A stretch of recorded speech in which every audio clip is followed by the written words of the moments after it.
Pokemon Origins.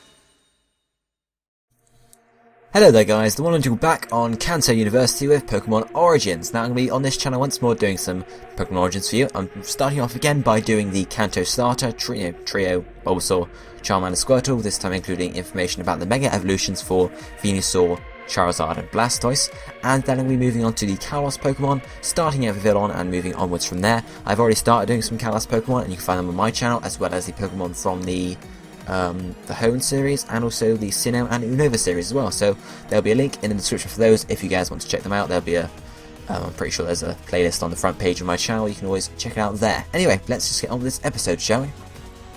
So we have Bulbasaur, or its Japanese name Fushigi Dane. It is the seed Pokemon and is number 1 in the National Pokedex. It's a grass poison type and is 0.7 meters or 2 foot 4 inches tall and weighs 6.9 kilograms or 15.2 pounds. Bulbasaur is a small quadruped Pokemon that is bluish green in colour with dark green spots. It also has a green bulb on its back, which is more of a greeny colour than its main body. It looks more greeny. It has large red eyes and a small mouth with 2 small teeth at either end. Now Bulbasaur is based mainly on Dicynodonts, which are mammal-like reptiles from the Permian period.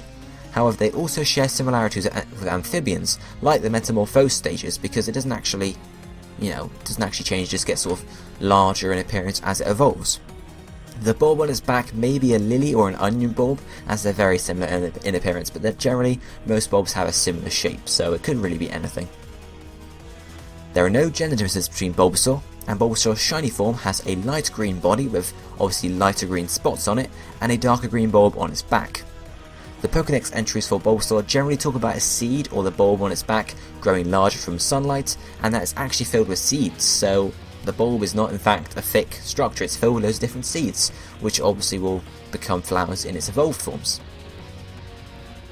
The Japanese name Fushigi Dane literally means, isn't it strange? This sort of fits in with it being the first Pokemon, so they weren't being too particular with names, they were just saying, this is maybe the first Pokemon most players are going to see, and it is quite strange to see basically an animal, a little reptile with a bulb on its back. It's mixing plants and animals here. The English name for Bulbasaur means, or it's a combination of, bulb and saur, saur being the Greek word for lizard. You can also see some names of Bulbasaur in other languages, just in case you guys are wondering. I've added that recently. You've got German Bisasam, and Italian is obviously Bulbasaur still, and that's generally how it goes. Now on screen I'll be showing you the sprites throughout the generations for Bulbasaur. I'm not going to, I didn't really want to talk much about them because there's not a whole lot to say about the sprites. I'm just showing you what they look like throughout the generations. Moving up to Generation 6, in which I've ripped the models myself from Pokemon.me, so I hope you guys like those because they do take quite a while to make. Anyway, if we now move on to the size for Bulbasaur, we can see it stands at 0.7 meters or 2 foot 4 inches, which is about sort of the same as just under half of Ash really, maybe a bit less. The measurements used here, 6 foot is my height obviously, and you can see the X, or the Pokemon X and Y male protagonist representing me there, and then there is Ash with his new height, which has changed since the last series of Pokemon Origins. It's now 5'3", just because in the anime in X and Y they made him slightly taller, just because otherwise, they try to make it more adult, so that's why. Anyway, let's just move on to Ivysaur. Okay, so Ivysaur. Its Japanese name is Fushigi. It is the seed Pokemon, much like Bulbasaur, and is number 2 in the Pokedex.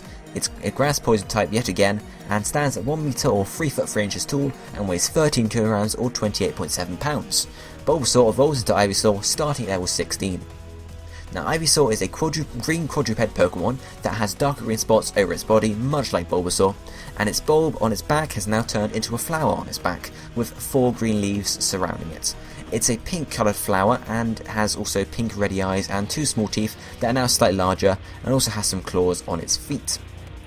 Much like Bulbasaur, it's based on Dicynodonts, and the bulb, or the almost blooming bulb on its back, bulb flower thing, resembles the Rafflesia bulb, which obviously you can see as a picture on screen now, and you can see the similarities between those. There are no gender differences between Ivysaur, much like Bulbasaur, and its shiny form has a light green body with slightly greener flowers, greener leaves rather, and also has a gold flower bud on its back. Its Pokedex entries tell us that its sunlight makes the bulb grow, and also that a sweet aroma from the bulb blooming flower thing indicates a coming bloom of the flower. The name, the Japanese name Fushigiyasu means it seems strange or strange grass, again fitting in with the fact that it's one of the very first Pokemon you're going to meet, so it does again seem strange to have a flower on an animal's back. The English name Ivysaur is a combination of ivy and saur, ivy being a sort of plant and saur again being the Greek word for lizard.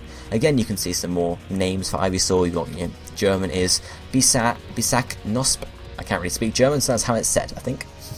Again, we have some sprites throughout the generations for Ivysaur here as it changes from Generation 1 all the way through to Generation 6, again, which I've ripped from Pokemon and Me, and you can see generally there's not a huge amount of change for Ivysaur, no dramatic change in its spriting, just, general stuff. And then move on to the size chart here.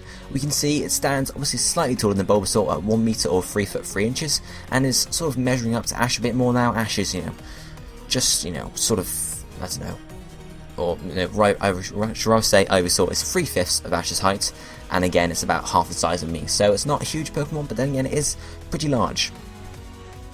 Okay, so for now we move on to Venusaur, the final evolution of Bulbasaur. Its Japanese name is Fushigi-Bana, it's the seed Pokemon also, and is number 3 in the National Pokedex. Like both its pre-evolutions, it's a grass poison type, and stands at 2 meters or 6 foot 7 inches tall, and weighs 100 kilograms or 220.5 pounds. Now, as obviously Bulbasaur evolves to Ivysaur at level 16, Ivysaur evolves to Venusaur at level 32, so they're sort of equal evolutions there. Now, Venusaur is a large green quadruped Pokemon that has large green leaves over its back, and a flower that has now fully bloomed. This is supported by a large brown trunk, I guess you could call it, coming out the centre of Venusaur's back, and then blooms out into a reddish pink flower with some lighter spots, and also a yellow centre that, in the female form, as we'll find out in a second, has a seed in the centre of it. It has large claws and thick legs, and also has a big mouth with some sharp teeth in there, but not too sharp because, we can assume Venusaur's going to be a herbivore. It doesn't really look like a meat eater to me. Yet again, like its pre-evolutions, it's based off of Dicynodonts, and also the flower on its back resembles the Rafflesia arnoldi, and you actually remember that the Rafflesia bud was what resembled, I guess you could say, Ivysaur's bud there. Then, if we look at the gender differences here, the female, as I mentioned already, has a seed in the centre of the flower there, so that's that pretty much. And the shiny version has a lighter green body and a gold flower rather than a pinkish red one.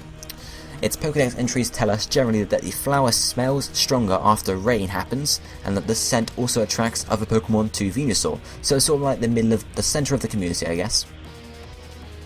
Then if we look at the naming here, Fushigi-Bana means strange flower, again continuing on a theme, and Venusaur is a combination of Venus and Saur, Venus being from a Venus flytrap and Saur being again the Greek for lizard. So again, looking at the sprites through the ages, not a huge amount of change really for Venusaur, to be honest, but there's a bit of change every now and again. Obviously the Generation 1 sprites are always terrible, but they generally improve as you get to Generation 3 and onwards pretty much. So then if we look at the size chart here, you can see that Venusaur is twice the size of Ivysaur and is just a bit taller than me by a couple of 0.2 meters or so and a couple of inches, and you can see there I've put a female form in because it has the seed. I've taken the measurement for that just because I thought it would be better really. If we then move on to looking at Venusaur's Mega Evolution, which I'm sure most of you know it has, which is Mega Venusaur, or in Japanese it's Mega Fushigi-Bana, obviously very creative there. Nothing much changes here apart from its height and its weight. It actually goes up to 2.4 meters or 7 foot 10 inches, and it goes and weighs 155.5 kilograms or 342.8 pounds. The actual changes on Venusaur's model are that the flower now grows larger and the trunk is slightly bigger, which is hence why Venusaur is actually larger overall. And the vines are now visible between the leaves and sort of the centre of the flower there, so it's obviously a much more a bulky sort of, it's more of a tree really than a flower, to be honest. The pink red is now also a pink red flower on its head rather than just on its back. Not really any idea where this comes from. It's probably just another seed that sort of blooms when it mega evolves. And then there are now 3 green markings on the centre of its head, which Venusaur usually doesn't actually have. It's just now gets some on its face when it mega evolves.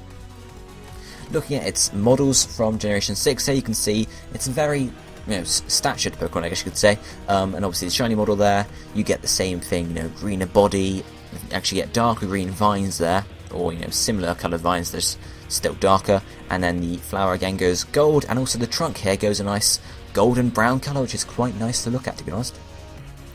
Then if we compare the size charts here, obviously Mega Venusaur is 0.4 meters taller than normal Venusaur, so when it Mega Evolves it does become quite a beast. As you can see when compared to me, I would really not want to be facing Mega Venusaur out in the wild, even though you couldn't because Mega Evolutions were only my trainers, but we'll ignore that point. But yeah, you can see Mega Venusaur is really a large Pokemon. So guys, that's it for this return of Pokemon Origins episode. Obviously, as I mentioned earlier, I'll be doing Charmander and such next week at same time, hopefully.